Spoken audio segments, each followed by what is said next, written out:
Hey viewers, I am Tanvi. Welcome to Sterling Academy. So, हम लोगों ने class 9 का इकोनॉमिक्स का chapter the story of village Palam को डिस्कस किया था। इसमें लास्ट लेक्चर में हम लोगों ने डिस्कस किया था कि जो मेथड्स थे, मल्टीपल क्रॉपिंग हमने डिस्कस किया था। एक ही लैंड पर बहुत सारी क्रॉपिंग करना, दो या दो से ज्यादा क्रॉपिंग को करना। नेक्स्ट हम लोगों ने डिस्कस किया था कि जो मॉडर्न टेक्निक मेथड्स थे उसके बारे में हम लोगों ने डिस्कस किया था। आफ्टर दैट मॉडर्न मशीन्स के बारे में हम लोगों ने डिस्कस किया था। जो मॉडर्न फार्मिंग मशीन्स थी उसके बारे में हम लोगों ने डिस्कस किया था। इसके बाद आज हम लोग डिस्कस करेंगे कि जो हमारे नेचुरल रिसोर्सेज हैं उनके ऊपर भी इफेक्ट पड़ा है, राइट। जो मॉडर्न फार्मिंग मेथड्स हैं, मॉडर्न फार्मिंग मेथड्स की वजह से क्या हुआ है, मॉडर्न फार्मिंग मेथड्स की वजह से नेचुरल रिसोर्सेज हमारे अफेक्टेड हुए हैं, उनपे प्रभाव, दुष्प्रभाव भी पड़ा है। किसी भी चीज के आप बेनिफिट्स देखते हैं तो उसके लॉस भी होते हैं, डीमेरिट्स भी होते हैं, राइट। तो यही चीज आज मैं आपको बताना चाहती हूं।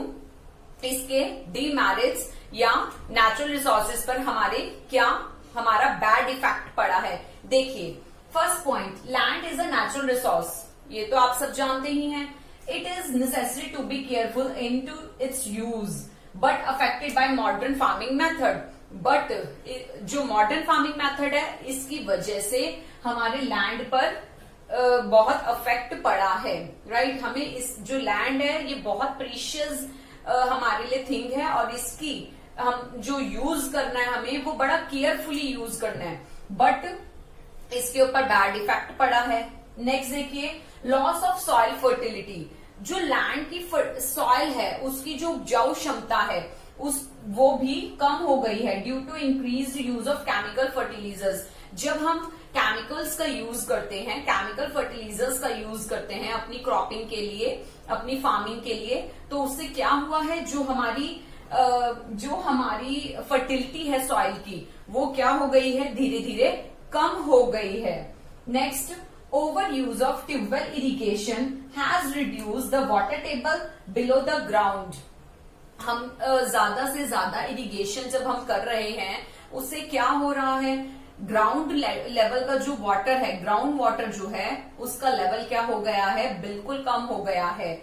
हम लोगों को ये चीज बड़ी जर्नल सी लगती है, बट हम अगर इसको डेप्थ में स्टडी करते हैं तब हमें पता लगता है कि जो हमारी जो ग्राउंड है, जो हमारा इनर वाटर है, जो ग्राउंड वाटर है वो हमारा क्या हो गया है, धीरे धीरे कम हो गया है, राइट। तो इरिगेशन हम ज्यादा से ज्यादा करते हैं, इसी रीजन से हमारी ये क्या होते जा रहा है, ग्राउंड लेवल जो है, वाटर जो है वो हमारा कम होता जा रहा है। तो ये पॉइंट हमारा यहाँ कंसीडर होता है कि विल द लैंड सस्टेन, क्या लैंड सस्टेन है, रहेगी, राइट। तो यहां तक मेरे 3 पॉइंट्स कवर होते हैं।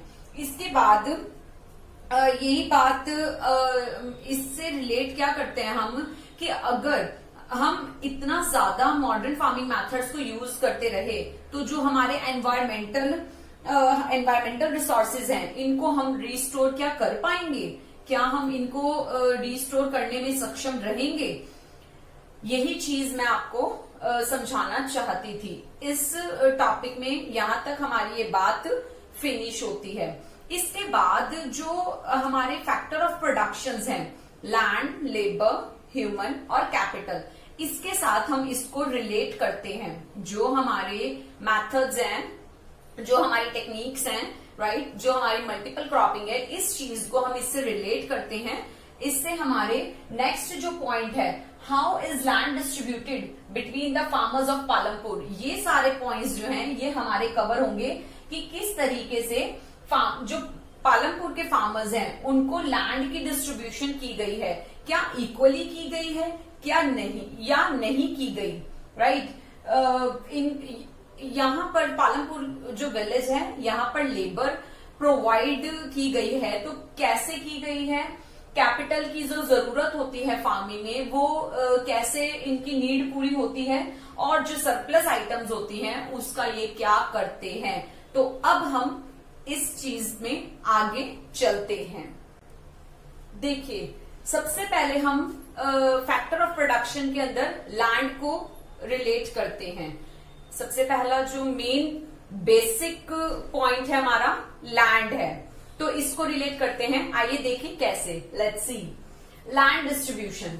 जो पालमपुर विलेज की लैंड है वो इक्वली डिस्ट्रीब्यूशन नहीं है। देखिए 150 ऐसे हैं लैंडलेस फार्मर्स हैं, 150 जो हैं वो लैंडलेस फार्मर्स हैं जिनके पास 150 लैंडलेस फार्मर्स हैं जिनके पास अपनी कोई लैंड नहीं है, कल्टीवेशन के लिए अपनी कोई भी लैंड नहीं है। और ये कौन है, ये किस में आते हैं, ये दलित्स हैं, राइट। ये दलित हैं जिनके पास अपनी कल्टीवेशन के लिए कोई लैंड नहीं है।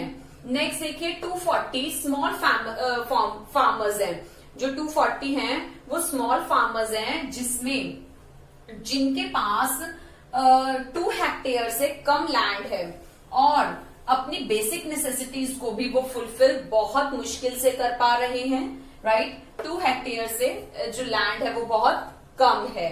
नेक्स्ट देखिए मीडियम और लार्ज फार्मर्स आते हैं, वो सिर्फ 60 हैं, around on and around 60 medium और लार्ज फार्मर्स हैं जिनके पास 2 हेक्टेयर से भी ज्यादा जमीन है, जो कल्टीवेशन के लिए owned land more than 2 hectares. और कुछ तो ऐसे हैं जिनके पास 10 हेक्टेयर से भी ज्यादा जमीन है, जो लैंड है कल्टीवेशन के लिए 10 हेक्टेयर से भी ज्यादा है।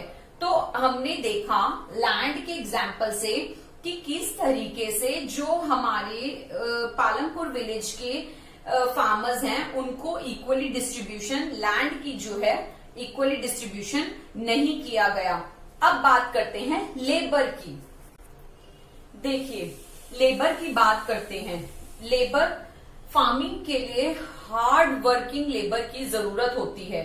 ये हम सब जानते हैं कि कितना ज्यादा मुश्किल काम होता है क्रॉपिंग करना, राइट। कितनी तेज धूप होती है, बारिश है, दलदल है, कितने तरीके के इंसेक्ट्स हैं, कितने तरीके के एनिमल्स होते हैं, तो बहुत ज्यादा परेशानी होती है, ठीक है। तो लेबर जो है फार्मिंग के लिए हार्ड लेबर की, हार्ड वर्किंग लेबर की जरूरत होती है। देखिए हमने अभी लैंड के टॉपिक में हमने ये पढ़ा था कि लैंडलेस फार्मर्स हैं, स्मॉल फार्मर्स हैं, मीडियम एंड लार्ज फार्मर्स हैं। अब बात करते हैं स्मॉल फार्मर्स की।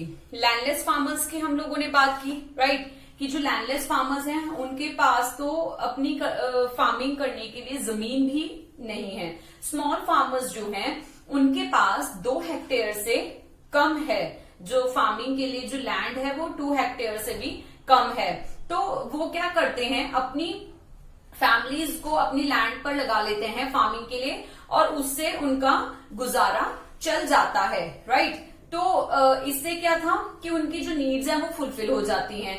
बट मैंने आपको बताया था जो मीडियम और लार्ज फार्मर्स हैं ये लोग क्या करते हैं, मीडियम और लार्ज फार्मर्स क्या करते हैं, लैंडलेस फार्मर्स और स्मॉल फार्मर्स को हायर कर लेते हैं, क्योंकि इनके पास तो जो लैंड है वो ज्यादा है, ठीक है। तो ये क्या करते हैं, खुद तो उस पर इतना वर्कआउट, खुद जो है पर्सन एक लिमिटेड लैंड पे ही वर्कआउट कर सकता है, बट जो एक्सेस जमीन है, एक्सेस लैंड है, उसके लिए वो क्या करते हैं, जो मीडियम लार्ज फार्मर्स हैं ये लैंडलेस फार्मर्स और स्मॉल फार्मर्स को हायर कर लेते हैं और उनको वेजेस दे देते हैं, wages as a cash, right, as a cash form, या फिर जो क्रॉप्स होती हैं एज अ क्रॉप्स, इसके तौर पर ये उन्हें पे कर देते हैं।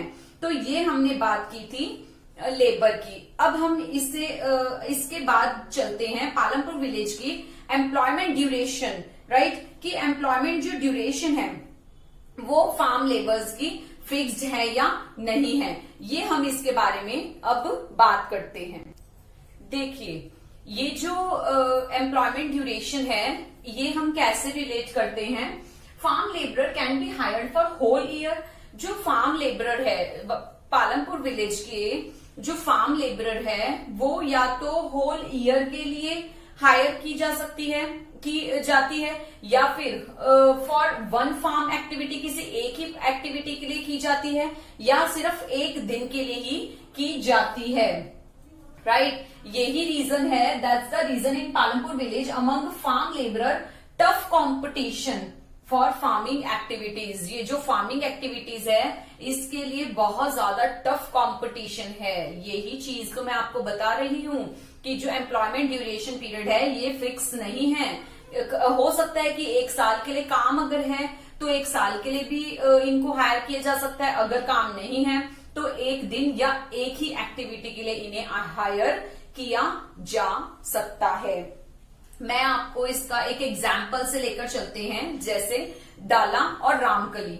इनके एग्जाम्पल से लेकर चलते हैं, जो डाला है और जो रामकली है। ठीक है, इसका डिस्कस करते हैं। ये दोनों फार्म लेबरर ही है। ठीक है, ये पालमपुर विलेज के फार्म लेबरर हैं और ये क्या बोलते हैं कि गवर्नमेंट ने जो मिनिमम वेजेस पर डे है वो 300 रुपीज फिक्स किया है।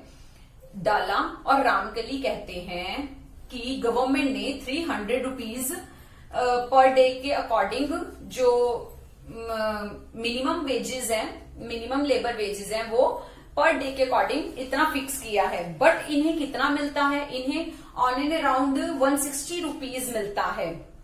ठीक है, तो गवर्नमेंट ने फिक्स तो 300 रुपीज किया है बट इन्हें मिलता 160 है। ठीक है, 50% से जरा सा ऊपर। ठीक है, तो आप खुद देखिए, आपको पता लगता होगा कि जो हमारे लैंडलेस फार्मर्स हैं और जो स्मॉल फार्मर्स हैं वो किस तरीके से जो पुअर रह गए हैं, किस तरीके से उनके पास इतना अर्न नहीं हो पा रहा, कि किस तरीके से वो पुअर रह गए हैं। ठीक है, तो ये मैंने आपको डला और रामकली के एग्जाम्पल से बताया है। अब बात करते हैं लैंड और लेबर की। बात करने के बाद अब बारी आती है कैपिटल की, कि पालमपुर विलेज के जो फार्मर्स हैं वो किस तरीके से अपनी कैपिटल को रेज करते हैं। देखिए, ये किस तरीके से जो विलेज पालमपुर विलेज के जो फार्मर्स हैं किस तरीके से कैपिटल को रेज करते हैं। लैंडलेस फार्मर्स की तो क्या बात करें हम, मैंने आपको बताया ही था। ठीक है, वो तो अपनी कैपिटल को रेज नहीं कर पाते। ठीक है, वो लोन चुका दे, वो ही बहुत बड़ी बात होती है। स्मॉल फार्मर्स के लेकर चलते हैं। स्मॉल फार्मर्स क्या करते हैं, ये बोरो करते हैं मनी, फार्मिंग करने के लिए मनी को बोरो करते हैं और हाई रेट ऑफ इंटरेस्ट पे करते हैं। राइट, ये हाई रेट ऑफ इंटरेस्ट को पे करते हैं। और जो बोरो करते हैं मनी स्मॉल फार्मर्स किससे करते हैं? मनी लैंडर से, ट्रेडर से या लार्ज फार्मर से। इन्हीं से ये क्या करते हैं, मनी को बोरो करते हैं। एग्जाम्पल लेकर चलते हैं सविता का। जो सविता है ये एक स्मॉल फार्मर है। ठीक है, और ये डिसाइड करती है कि जो 1 हेक्टेयर लैंड पर ये क्या करेगी, वीट की कल्टीवेशन करेगी। राइट, और उसके लिए उसे बिसाइड पेस्टिसाइड्स और सीड्स एंड फर्टिलाइजर्स इसको कैश की भी जरूरत होती है। ठीक है, कैश की जरूरत क्यों होती है? वाटर के लिए, और जो इसके इंस्ट्रूमेंट्स हैं उसको ठीक करवाने के लिए उसको सविता को पैसे की रिक्वायरमेंट है। अब सविता ये डिसाइड करती है कि तेजपाल सिंह जो लार्ज फार्मर है इससे मनी को बोरो कर ले। ठीक है, तो जो तेजपाल सिंह है ये मनी देगा बट 24% रेट ऑफ इंटरेस्ट पर जो मनी है सविता को वो देगा 24% रेट ऑफ इंटरेस्ट पर फॉर 4 मंथ्स। और देगा भी कितने टाइम के लिए? 4 मंथ्स के लिए देगा 24% रेट ऑफ इंटरेस्ट पर। 24% रेट ऑफ इंटरेस्ट पर 4 मंथ्स के लिए जो तेजपाल सिंह है वो मनी देता है। ठीक है, सविता को। और सविता ये डिसाइड करती है कि जब हार्वेस्टिंग सीजन होगा उस टाइम पर तेजपाल सिंह को, लार्ज फार्मर जो है, उसको 100 रुपए पर डे के हिसाब से वो चुकाना शुरू कर देगी। और आप खुद सोचिए कि सविता एक फीमेल है, उसके ऊपर अपनी फैमिली की भी रिस्पॉन्सिबिलिटी है, किस तरीके से वो इस जो लोन लिया था उसको किस तरीके से चुकाएगी, किस तरीके से इतना हाई रेट ऑफ इंटरेस्ट पे करेगी। ठीक है, तो ये सब चीजें, ये सारी बातें इसके अंदर इंक्लूड होती हैं। इस एग्जाम्पल से आप सोच सकते हैं कि स्मॉल फार्मर्स को रेट ऑफ इंटरेस्ट जो है इतना ज्यादा पे करना पड़ता है। इसके बाद चलते हैं लार्ज फार्मर और मीडियम फार्मर की। देखिए, ये अब बात आती है मीडियम फार्मर्स और लार्ज फार्मर्स की, राइट। मीडियम फार्मर्स या लार्ज फार्मर्स। मीडियम फार्मर्स और लार्ज फार्मर्स क्या करते हैं, ये अपनी सेविंग्स को यूज करते हैं। जो इनकी सेविंग्स होती है फार्मिंग के लिए, उसको ये यूज करते हैं। अब एग्जाम्पल से मैं आपको बताऊंगी। क्वेश्चन ये राइज होता है कि ये जो सेविंग्स हैं ये आती कहां से हैं। एग्जाम्पल लेकर चलते हैं इसके लिए भी। तेजपाल सिंह का ही एग्जाम्पल लेकर चलते हैं। जो तेजपाल सिंह है ये लार्ज और मीडियम फार्मर हैं। ये क्या करते हैं, अपनी फैमिली की नीड्स को पूरा करके वीट की कल्टीवेशन करते हैं और अपनी फैमिली की नीड्स को पूरा करके जो सरप्लस वीट होता है उसको रायगंज की मार्केट में सेल कर देते हैं। वहां से मनी कलेक्ट करते हैं और बैंक में जो इनका अकाउंट है उसमें ये मनी डिपॉजिट कर देते हैं। तो इस तरीके से इन्होंने सेविंग की, वो सेविंग बढ़ती जाती है और कई बार क्या करते हैं ये कि स्मॉल फार्मर्स को भी ये मनी प्रोवाइड कर देते हैं, जिससे इनको इंटरेस्ट मिलता रहता है और मनी इनकी रेज होती रहती है। तो आज हम लोगों ने ये देखा कि किस तरीके से, आज हम लोगों ने इस टॉपिक में क्या कवर किया कि क्या आपकी लैंड सस्टेन है। ठीक है, जिसमें मैंने आपको बताया था कि ओवर इरिगेशन से और बहुत ज्यादा जो सॉइल की फर्टिलिटी है वो कम हो गई है लैंड को ओवर यूज करने से। तो ये टॉपिक हमने इसमें कवर किया। हाउ इज लैंड डिस्ट्रीब्यूटेड, ये भी हमने कवर किया कि पालमपुर विलेज के फार्मर्स जो हैं उनको लैंड डिस्ट्रीब्यूट किस तरीके से की गई है। मैंने आपको बताया था कि इक्वली डिस्ट्रीब्यूट नहीं किया गया। उसके बाद मैंने आपको ये भी टॉपिक कवर कराया है, who will provide the labour, किस तरीके से लेबर इन्हें प्रोवाइड की जाती है। ये भी मैंने आप लोगों को बताया कि जो स्मॉल लेबर्स हैं, जो स्मॉल फार्मर्स हैं और जो लैंडलेस फार्मर्स हैं, इनको जो मीडियम और लार्ज फार्मर्स हैं ये हायर कर लेते हैं। उसके बाद मैंने आपको बताया कि किस तरीके से कैपिटल की नीड इनकी, जो कैपिटल नीडेड है, मतलब जो फार्मिंग है उसमें कैपिटल की कैसे रिक्वायरमेंट होती है, कहां से आती है कैपिटल। तो मैंने आपको बताया स्मॉल फार्मर्स और लार्ज फार्मर्स का एग्जांपल दिया कि ये लोग सेविंग्स करके, लार्ज फार्मर्स सेविंग्स करके कैपिटल रेज करते हैं और जो स्मॉल फार्मर्स हैं वो किस तरीके से लार्ज फार्मर से या मनी लैंडर से मनी बोरो करते हैं। तो ये पॉइंट्स हमारे कवर होते हैं। इसके बाद मैंने आपको ये भी बताया sale of surplus farm products. ये लोग क्या करते हैं कि अपनी जो एक्टिविटीज हैं, ठीक है, जो सरप्लस प्रोडक्ट्स होते हैं ये किस तरीके से सोल्ड आउट करते हैं। ठीक है, तो ये सारी चीजें हमारी कवर होती हैं, राइट। तो आज हम लोगों ने एक और चीज मैं आपको बताना चाहती हूँ कि जो स्मॉल फार्मर्स हैं, ये लैंडलेस फार्मर्स हैं, पहले के टाइम में ऐसा था बट आज का टाइम चेंज हो गया है और गवर्नमेंट ने बहुत सारी फैसिलिटीज प्रोवाइड की हैं, जहां जो बैंक्स हैं वो प्रोवाइड किए गए हैं, जिससे इंटरेस्ट रेट, कम इंटरेस्ट रेट पर भी जो मनी है वो प्रोवाइड की जाती है, फार्मर्स को की जाती है, ताकि उन्हें एक सुविधा मिल सके, उनको एक एटमॉस्फेयर मिल सके, ताकि वो अपना जो क्रॉपिंग है वो अच्छे से कर सके और उनके ऊपर कोई बर्डन ना हो। सो व्यूअर्स, आज के लिए इतना ही। इस टॉपिक से रिलेट ही करता है जो लास्ट टॉपिक था। आप उस जो पार्ट्स हैं उनको साथ ही देखेंगे, मतलब एक पार्ट के बाद ही दूसरे पार्ट को देखेगा ताकि आपको समझ आ सके। ठीक है, और आप मेरे चैनल पर जाकर भी इसे देख सकते हैं, नहीं तो आप डिस्क्रिप्शन बॉक्स में जो लिंक है उस पर भी क्लिक कर सकते हैं, ताकि आप इजीली उसको देख सकेंगे। सो व्यूअर्स, आज के लिए इतना ही। मेरे चैनल को लाइक करें, शेयर करें, सब्सक्राइब करें। Thank you.